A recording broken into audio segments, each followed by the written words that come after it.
Good afternoon. I'm Reverend Krista Taves. I'm the lead minister of Eliot Unitarian Universalist Chapel. And on behalf of the Triplett family and this congregation, I offer you a warm welcome, all of you who have come to celebrate the rich life of Julie Triplett, including those of you who are joining us online. Your presence is with us regardless of where you are. We come from many walks of Julie's life: her immediate and extended family, neighbors, friends, co-workers, the American Association of University Women, West County Democrats, Circle of Concern, and the many, many places in our lives that have been touched by her presence and care. Her passing is also significant for this congregation. She was the last surviving founder of this chapel. She is beloved, and she carried many memories of our early years. She devoted herself to this congregation and to Unitarian Universalism for decades, and her loss is felt deeply by many here. In Unitarian Universalism, freedom of conscience, open-mindedness, a dedication to learning and curiosity, and our proclamation of unceasing love are core to who we are. And that is what brought Julie and George to this congregation more than 70 years ago. In Unitarian Universalism, we focus on this one precious life and ask that we make a lifelong commitment to leave this world better than we arrived in it. So let us be present in this time as we journey through Julie's life. For in every life rests the seeds of truth and wisdom, that deeper calling to love one another and to be good to each other and to the earth. I will invite Eric, her grandson, to come forward and light the chalice.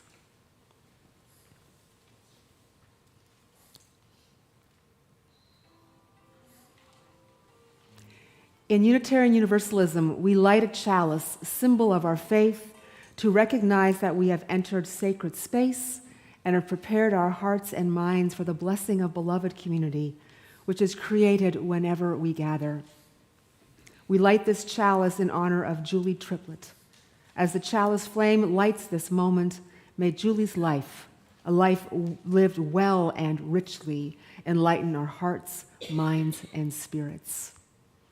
I invite you to rise in body or spirit and join with us in singing hymn 123, Spirit of Life.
Seated.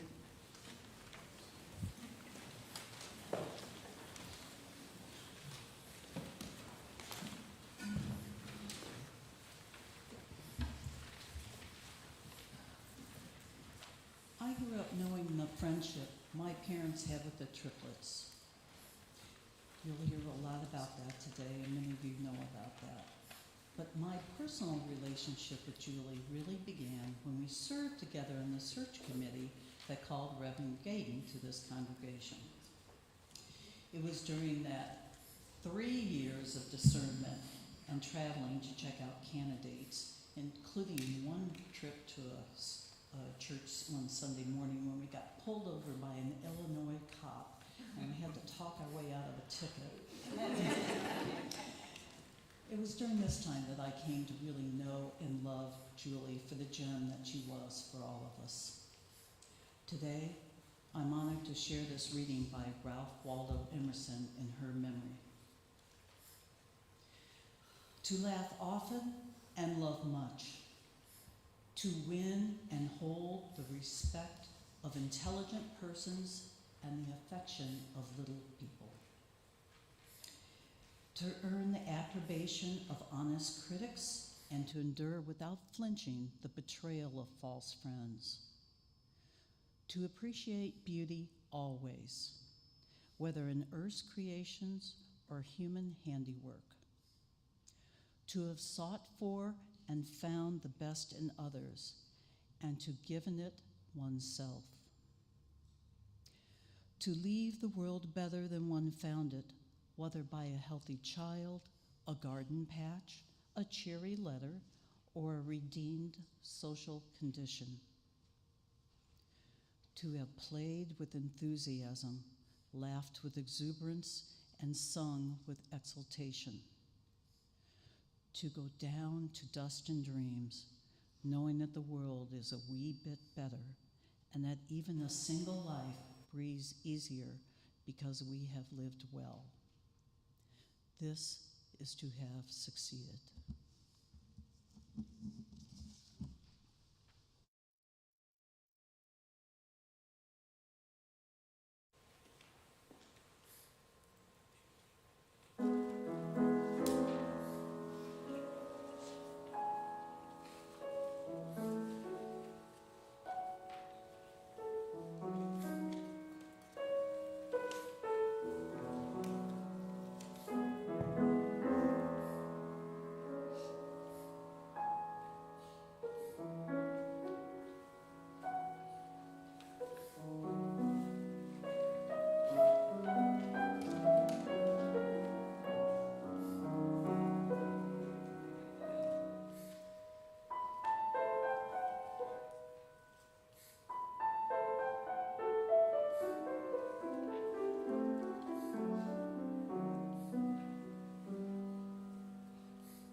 Let us open our hearts and minds to the life story of Julie Triplett, a woman who was both sweet and had a core of steel, a woman who was not afraid to stand up for herself and create the opportunities she knew she deserved. Julie Howder was born on April 15th, 1929, to her mother, Emily, who had immigrated from Czechoslovakia when she was 17 years old. She worked as a domestic in Washington, Iowa. Emily brought Julie's younger brother, Andrew, into the world a few years later. When Julie was 6, their biological father, Emily's second husband, would soon leave them, never to be seen again. Emily had 2 children, Eliot and John McKinstry, with her first husband. Her oldest brother was Fred Minden. When Julie was 16, her mother died. Julie and Andy then lived with the next oldest half-brother on his farm. Julie and her brother Andy were extremely close and were friends their whole lives. They went to school together. Julie was an exceptional student, and one of her teachers, Lois Bayer, knowing that there would be little support from her family to go to college, took her under her wing. She provided Julie books and guided her through the college application process. Julie stayed in touch with Lois throughout her life and credited her with all that Julie was able to do in her education and her work. Julie went to Iowa State Teachers College in Cedar Falls. She made lifelong friends and joined the student newspaper. She gained some notoriety from school officials for an editorial criticizing Cedar Falls for not providing lodging for a famous black musician when he came through town. Remember, this was the late 1940s. But what really changed the course of her life was meeting her future husband, George Triplett. George was a bit older than Julie, having served in World War II. George graduated in 1949. He left for his first teaching job and sent Julie money for her last year of college. She graduated in 1950. They married on May 28, 1950. Both taught in Manning, Iowa. Julie taught 6th grade. Then they moved to Norman, Oklahoma, when George received a scholarship for teaching science. This is where they met their 2 close friends, Tom and Carolyn Yeager. In 1957, both Tom and George both received invitations to teach at John Burroughs School in Ladue. Both couples relocated to St. Louis at that time. Upon settling in Kirkwood, Julie decided she and George needed a church home. She visited a little fellowship called Eliot Unitarian Chapel, which was established by West County members of the First Unitarian Church of St. Louis. Eliot Chapel was still meeting in homes at that time, and Julie and George became founding members when they officially became a church in 1959. In 1961, Eliot Chapel relocated to Kirkwood, and Julie became even more involved. Meanwhile, Pam and her brother Jim were born. Eager to draw on her creativity and teaching skills, Julie worked with Mary Louise Martin to start the Eliot Unitarian Chapel Nursery School in 1963. Mary Louise died soon after, and Mary Lou Durbin took her place. Julie brought Jim with her until he started school. In 1968, George accepted a teaching position in Charleston, Illinois. Julie worked in a developmental school for 3 to 5-year-olds coordinated with Eastern Illinois University. She trained student teachers. After they relocated to Mahomet, Illinois, Julie took a job with the Illinois State Department of Education. She advanced through the ranks and became a director. At this time, she commuted to Springfield, which meant a lot of driving. Julie encountered sexism every single day, and she made a rule for herself. She would never take notes in a meeting, nor would she ever prepare coffee. She learned how to be assertive without appearing strident. Some of us may remember the monumental Supreme Court decision in 1972 that prevented sex discrimination in any school or educational institution, Title IX. Lo and behold, Julie was being paid less than the men who worked for her, and she received a handsome raise. Julie's work focused on professional development and support for teachers, which included teachers who taught gifted students. It's likely that she remembered the support she received as a gifted student from her teacher, and now she was supporting teachers who could make such a difference in other children's lives. During their time living in Mahomet, they became very active at the Unitarian Universalist congregation of Urbana-Champaign. Julie was very active there, as you might suspect, serving on the board and working with a religious education program. Julie was also a force to be reckoned with in the extended family. She became the Howder family matriarch. Julie started the laborless Labor Day weekend tradition with family from all over congregating at their Mahomet home. There was food and games and the principle of no work. I'd like to invite Ken, her son-in-law, to say a few words.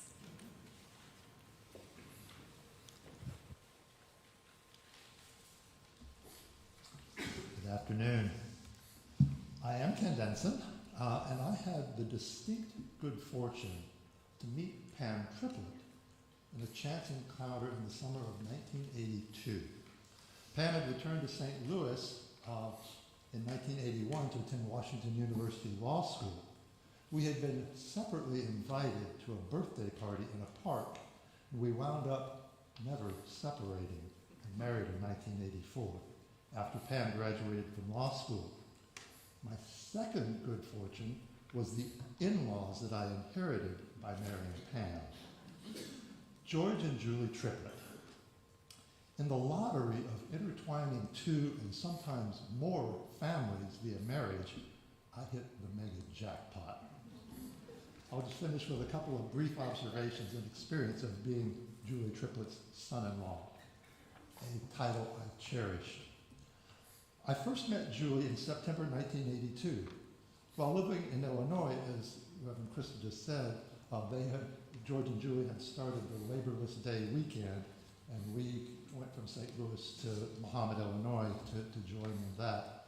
So we drove after finishing work and stuff and arrived in the evening. And when we arrived, Julie came over to meet our car as we arrived. As we got out of our car, Julie said to me, "I'm so happy to meet you, but we're playing hide and go seek and I need to go hide." And she did. Julie was a brilliant and accomplished woman, but she loved to laugh and have fun, and she loved helping others laugh and have fun. But she also was constantly engaged with organizations and people who were doing important things. And as technology became more sophisticated and intertwined in many of those things, Julie and her collaborators sometimes needed help with some of those technologies. So I was Julie's tech son-in-law, and as I helped our groups hear each other or record what was happening, I also got to hear fascinating life stories and plans what they were going to do to advance some worthy goal. The last couple of years for Julie were difficult, but she was Julie to the very end. And the world definitely benefited from the many things that she helped achieve. She was a remarkable person. Yes. Thank you. George retired in 1989, and they moved back to St. Louis in 1992 when Julie retired. They had a grandson, Eric, and they wanted to be close as he grew up. Eric and Julie were very close, and she became the local grandma for many of Eric's friends. George and Julie had a bucket list of 10 places they wanted to visit, including China, Italy, Alaska, Africa, and Russia. They often traveled with her brother Andy and his wife Susie, and often stayed at elder hostels.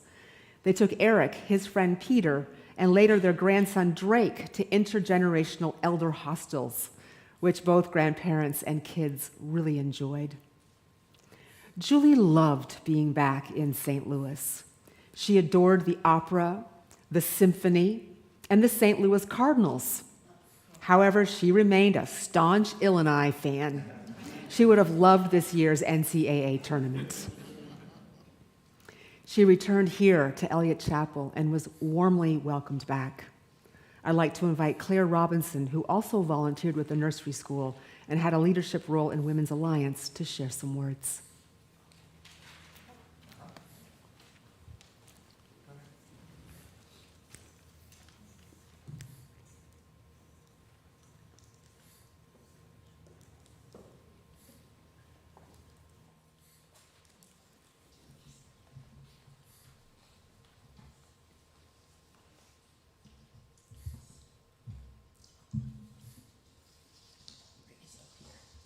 Hi, my name is Claire Robertson, and I am here to talk to you today about Julie's involvement with Eliot Chapel, and specifically with Women's Alliance. Julie's history with the church, as has been said, starts before I came here, and I came here in the mid-'60s, I would say. So I've been here a long time, although we were away for some years too. In any case, Julie and George moved to Kirkwood in 1957. And Julie, I think, had learned something about, in a humanist group that she attended when she was in college. And I think heard of Unitarianism and wanted to look further into that. So they did visit the First Unitarian Church and Midtown, but then, as has been said also, that they heard about a new fellowship group meeting in Kirkwood. And anyway, George and Julie joined that group and became charter members of Eliot Chapel. And Julie was active with Eliot Chapel from the beginning. She was on the original search committee for a settled minister. She served on the board of trustees. She co-founded, as has been described, she co-founded the Eliot Chapel Nursery School. And she was instrumental in founding Women's Alliance. Women's Alliance was a group of women from the church which met regularly for friendship and programs, and we still do. Julie served as president of the Alliance in the mid-1960s, and she excelled at meeting ideas that got everybody involved and were lots of fun. Game days and various speakers and places to go and things to do. And when George and Julie moved back to Missouri from Illinois in the early 90s, Julie picked right back up again with Women's Alliance. And she once again served as president of the organization, this time for 3 years in a row. And she continued to have great ideas. When she led book discussions, she was often very creative. She was assigned to lead a discussion on a book about the Supreme Court justices. She assigned 9 of us, 8 plus herself, 1 to each justice. And we were in charge of leading that part of the discussion. She led the push for Women's Alliance to offer scholarships to older female students going back to community college. She had a knack for picking interesting movies for the group to watch and discuss. and she started the tradition of everyone bringing a sandwich for lunch. They were cut into fourths, and they were mixed up on a tray so that a variety was shared. tray. Also, Julie spearheaded a time capsule project in 1998, in which the Alliance members wrote biographies of themselves to open 25 years later. We opened that time capsule in 2023, and the results and updates were really interesting. And some of the people who had written them were able to be with us, and others we fondly remember. We still use many of Julie's ideas, and we miss her greatly.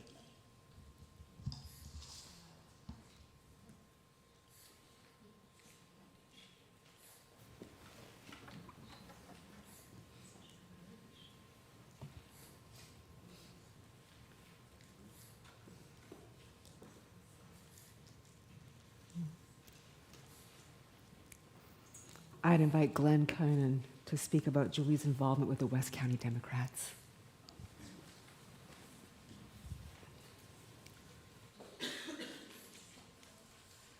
Good afternoon. Julia's smile brightened every room she ever entered. She relished every opportunity to meet new people, to join with others to make the world a better place. Back about the turn of the century, Julia and a group of other involved folks created West County Democrats. They wanted good people surrounded by a sea of disappointing Republicans to know the Democrats were more numerous than they realized, and that together they could take a stand for what is right. From the start, the group was more than just politics. They had a tremendous interest in education and in civic responsibility. From the early days, West County Dems felt supporting Circle of Concern, the community charity for a great swath of the area, needed to be a part of their work. That brought me to their meetings, first as a member of Circle and later as a member. They often collected food for Circle, and every December's meeting included a massive bake sale with all the proceeds going to Circle of Concern. And there were certain items in the bake sale every year that attracted, let's just call it bidding. Each month, every year, Julie was there doing what needed to be done. She held positions in the organization, and in some ways, they were irrelevant. The need for a safe venue to discuss and encourage progressive ideas and actions was the first concern. She was always supportive. For years, the West County Dems bestowed a traveling trophy named after one of the group's founders, Joanne Fox Hughes. The award honored service and dedication. Julie earned the award in 2009, and knowing her, at first I thought she ought to have been one of the first names on the award. Then it dawned on me that she never worried about the title or the recognition. She was there for the work and the friendship. I suspect her friends never told her she was getting the award the year she got it. I suspect it was a surprise until they placed it in her hands. I am glad that she was welcomed, but I was glad that she welcomed me into West County Democrats, and that her memory will never be forgotten.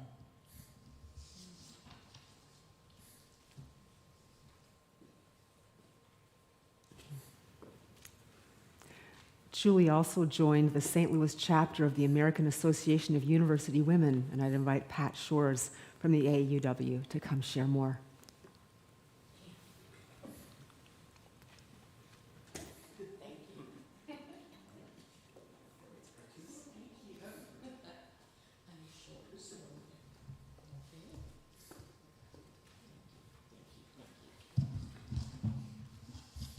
Hello, everybody.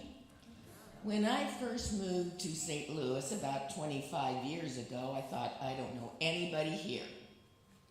But then I joined the American Association of University Women, AAUW, and I met Julie Triplett.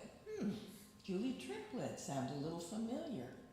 And then I realized that Julie and I worked together in the Illinois school system. However, She was head of the gifted program for the whole state, and I was a beginning teacher. So Julie and I soon began to work on projects together with AAUW.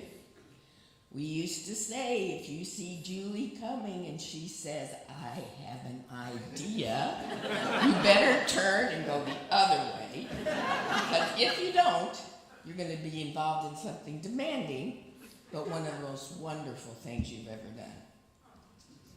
For example, our group earned a Community Action Award to work with middle school students in science projects.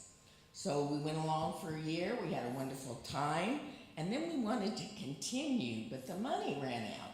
So Julie got to work, and she came to your church, and she asked you to help us with volunteers and with funds. Do you remember that?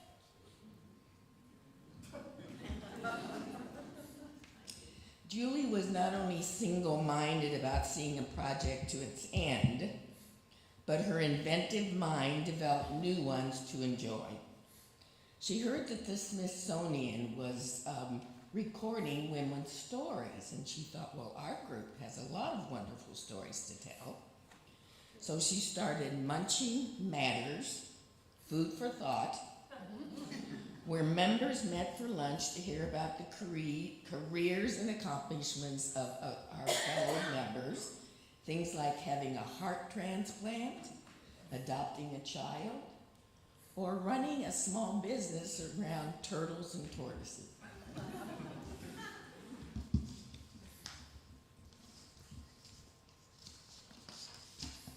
Although I will continue to be involved in AAUW projects and adventures, it will not be the same without Julie alongside my dear, sweet friend. Ken. Thank you. Which way are you going? All right.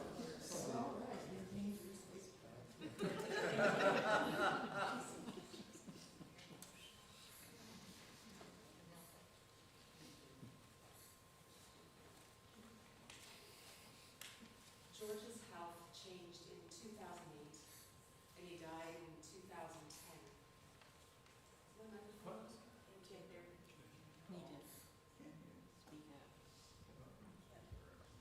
Is that better? Yes. I'll start again. George's health changed in 2008, and he died in 2010. This was, of course, a significant shift in Julie's life. In 2011, her niece, Lisa Howder, died, and her dog needed a home. Julie wanted companionship and adopted Sparky. They fell in love and walked 1 mile twice a day for as long as they both could. Julie began to experience changes in her vision and her hearing, and she embraced any technology that allowed her to be as fully engaged as she could. She got an iPhone for her 80th birthday. She took advantage of Missouri's collection of recorded books. She learned to use Siri.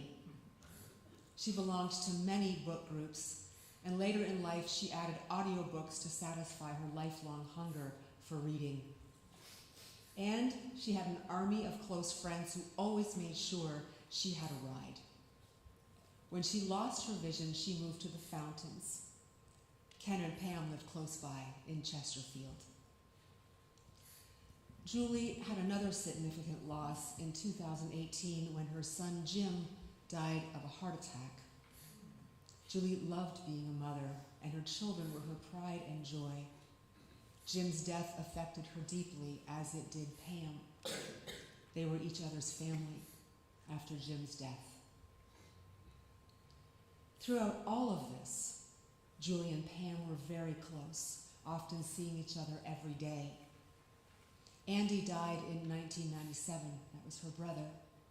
But Julie remained very close to his wife Susie and her nieces Sonia and Lisa and her nephew Steve. Julie continued coming to church with Pam and Ken every Sunday she could. She sat in the front right row, right over there. After the pandemic, her health began to decline, though, needing more visits to the hospital and more time in rehab. And yet, she still came to Eliot every time she could. In April 2025, she decided it was time to stop fighting and asked to begin hospice care. She moved to the Delmar Gardens West Hospice, and there were many, many friends who visited her, including many of you here today. There were a few times when it looked like her time to pass was at hand, once being unresponsive for 2 days. But her eyes opened, she asked for breakfast, and continued living her life. And she continued to have visitors every day from all the circles she was part of. The staff loved her, and the family is deeply appreciative of their care of Julie. She still listened to her books. She and Pam were together almost every day, along with Ken. I'd like to invite Pam to come speak.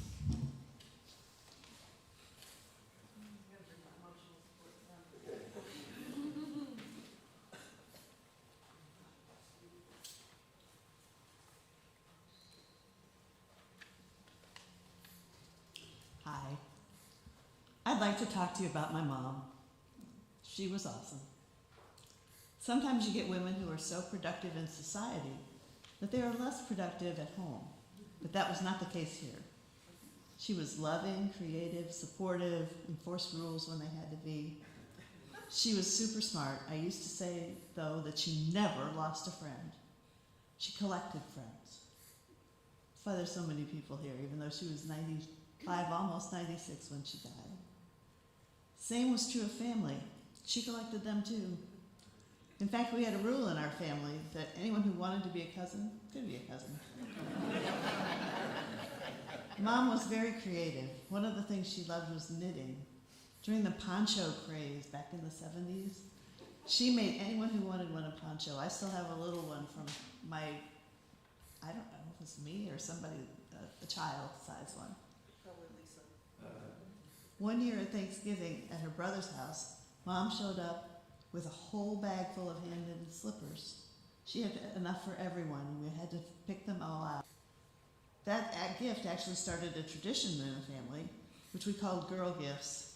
Every Thanksgiving, the women in the family exchanged little gifts. It was so fun. Mom loved reading. She was in numerous book clubs and always reading at least one book. I remember her taking me to the Kirkwood Public Library as a child and letting me check out 7 books, one for each day. She also read to my brother and me every day and instilled the love of reading in countless students over the years. Mom loved shopping. We considered going to the mall to be female bonding time. We like to say we invented Black Friday. With my cousins and aunts every Friday after Thanksgiving, long before that term came out.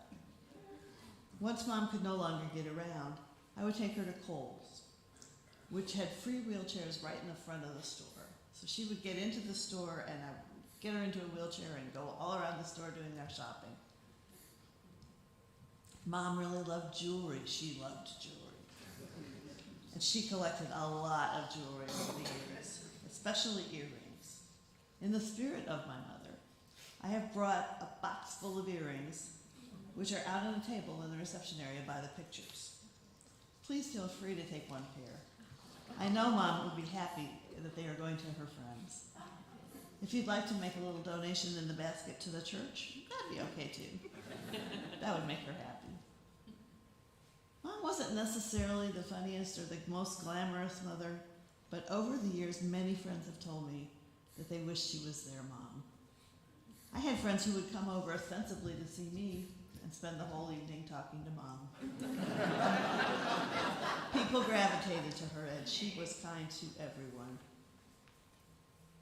Mom and I were best friends, as well as mother and daughter, and I miss her every day.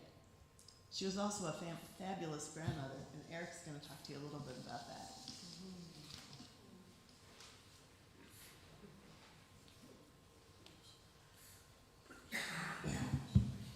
Hello, my name is Eric Denson. I'm Julie's eldest grandson. My grandma was the sort of person you always wanted to be around, or at least not be too far away from.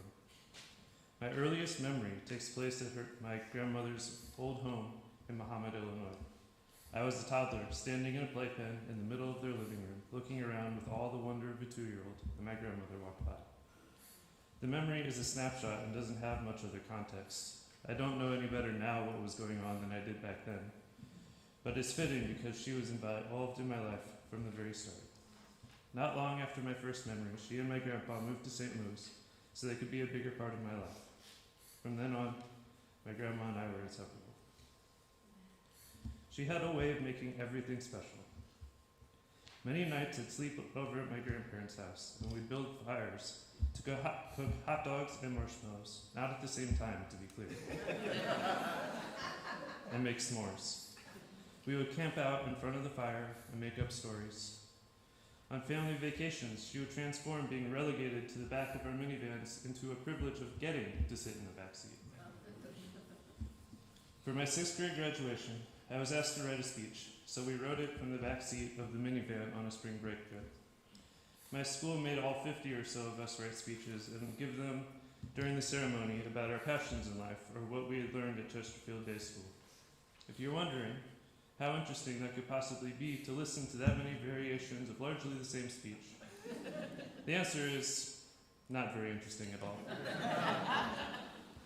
So instead of writing a regular boring speech about my passions as a 6th grader, my grandmother and I made it special.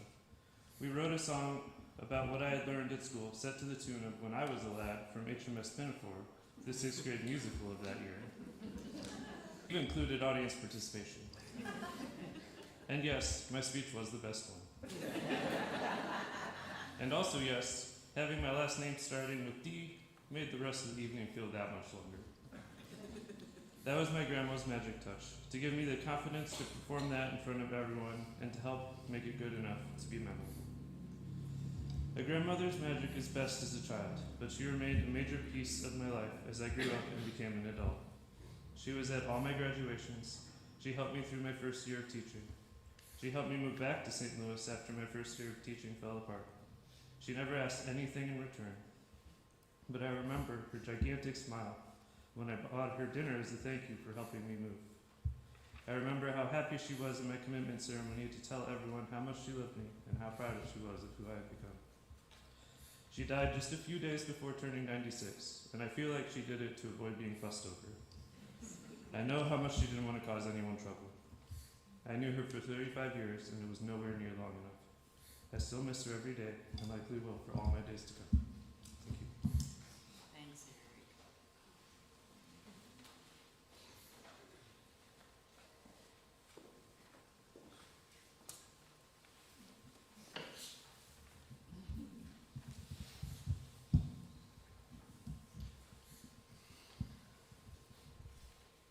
On April 18th, surrounded by her family, she passed gently. On October 18th. Thank you. I thought that sounded very strange because today is the 18th. It was 11. It was our anniversary. It was your anniversary. Yeah, it's our first wedding anniversary. Oh my. So we remember. Yeah. So she passed gently to the other side. Julie lived a long and rich life. And even though her passing just short of 96 is in harmony with how the cycle of life goes, there is still grief, sometimes a keen grief when someone who has lived long and well is no longer with us. There's an emptiness where once she filled it. Her twinkling eyes, her generous spirit, her brilliant mind, and her ceaseless curiosity, the way she exuded joy and her tremendous care for those she loved, and the issues she worked for passionately. Her loss leaves a vacuum.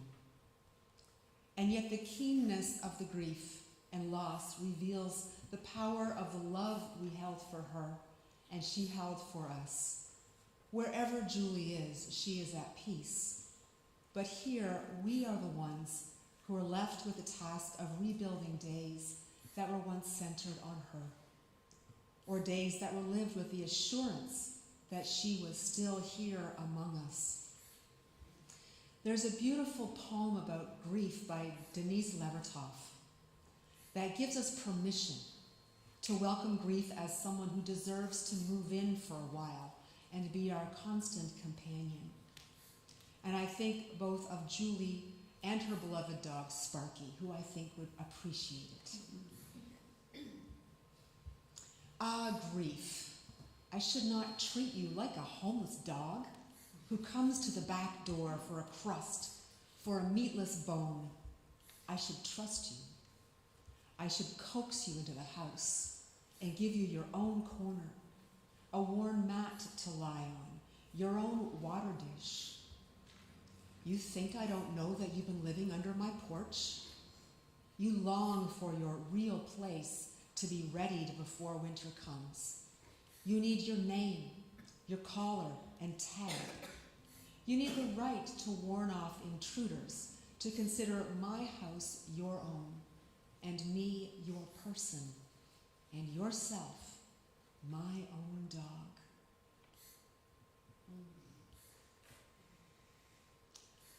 So let us carry our grief for Julie as a precious being deserving of a place in our life for as long as needed.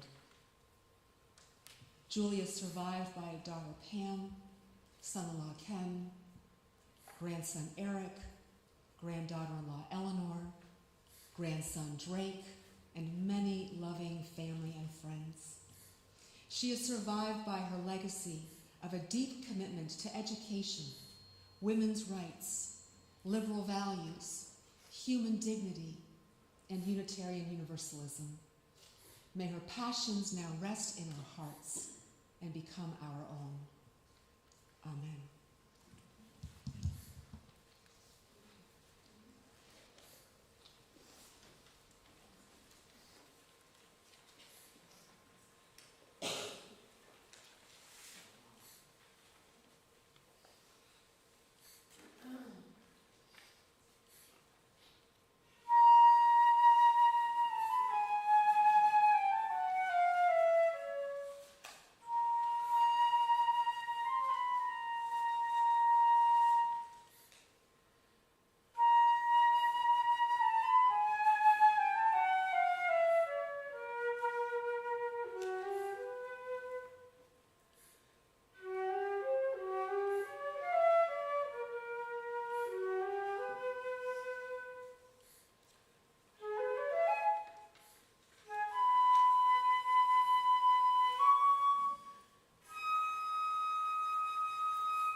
you to join with me in prayer.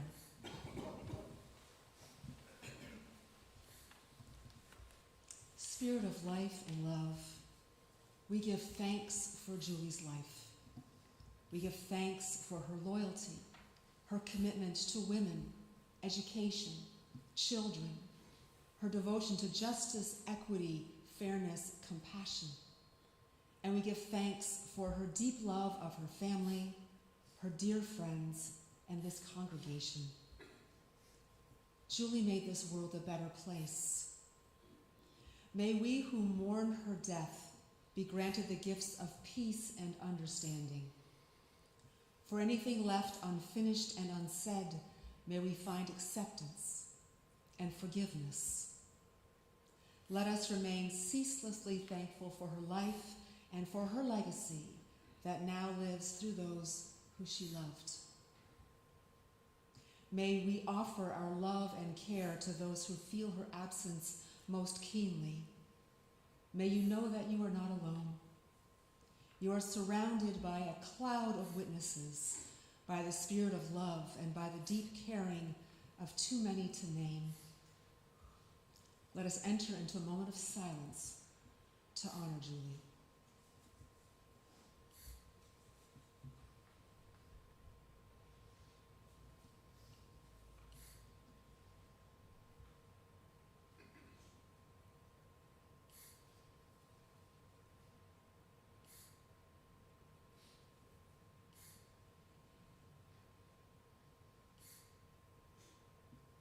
Spirit of life and love, as we bid Julie farewell, let us be confident and trusting that a human life is full of meaning and purpose, even in death. For human life is a sacred thing. Its beginning is sacred, its span of years is sacred, and its ending is sacred too. The truth of her life endures, for it is woven into the fabric of the larger life of which we and she are all a part. Amen, and blessed be. I would invite Julie's niece, Sonia Howder, to come extinguish our chalice.